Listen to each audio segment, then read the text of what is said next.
Johnny Johnson senang dengan performa Jens Raven di timnas Indonesia U23, nantikan kehadirannya di Bali United. Penampilan Jens Raven bersama timnas Indonesia U23 di Piala AFF U23 menuai banyak pujian. Striker muda Bali United itu mencetak 6 gol dalam kemenangan telak atas Brunei Darussalam pada tanggal 15 Juli tahun 2025. Kesempatan Raven untuk menambah pundi-pundi golnya masih terbuka.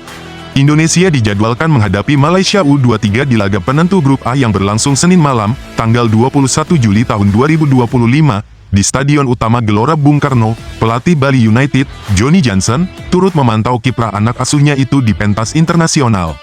Ia mengaku senang dengan performa Raven yang terus berkembang di level usia muda. Saya senang dengan performanya di timnas Indonesia U23. Dia bisa mencetak banyak gol dan semoga setelah turnamen, dia bisa segera kembali ke Bali United dan berlatih bersama dengan tim, ujar Johnson. Selain Raven, dua pemain serdadu tridatu lainnya juga memperkuat timnas U23, yakni Kadek Arel dan Rahmat Arjuna.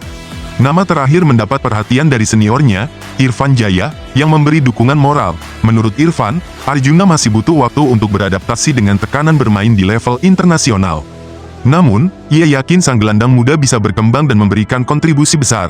Dia mungkin sedikit nervous karena debutnya di timnas, tapi saya yakin di pertandingan berikutnya bisa lebih perform lagi.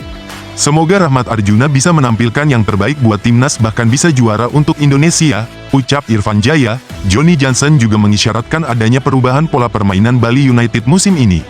Ia ingin timnya bermain lebih dinamis dengan membangun serangan dari bawah, bukan lagi bergantung pada umpan silang seperti di era sebelumnya. Dengan karakter penyerang seperti Jens Raven dan Boris Kopitovic yang cenderung aktif di dalam kotak penalti, pendekatan taktik pun disesuaikan.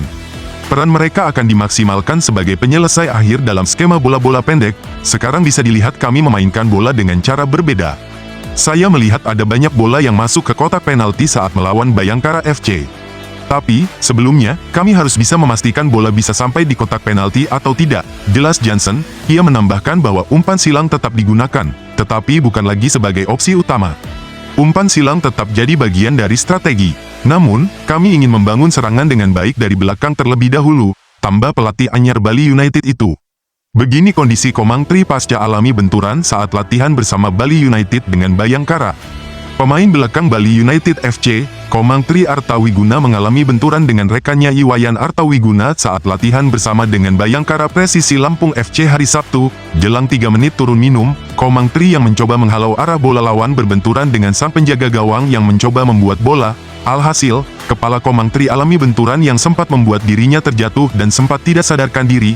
Dengan pertolongan cepat dari tim medis kedua tim dan dibantu oleh manajemen yang berada di lapangan, langkah pertolongan pertama dilakukan. Kehadiran ambulans milik Bali United juga menjadi penentu dalam memberikan alat penunjang pertolongan pertama bagi pasien. Setelah dilakukan pertolongan pertama, observasi di lapangan dan dibawa ke rumah sakit rujukan untuk CT scan, dokter tim Bali United memberikan informasi terkini. CT scan telah dilakukan dan hasilnya normal, tidak ada fraktur dan pendarahan.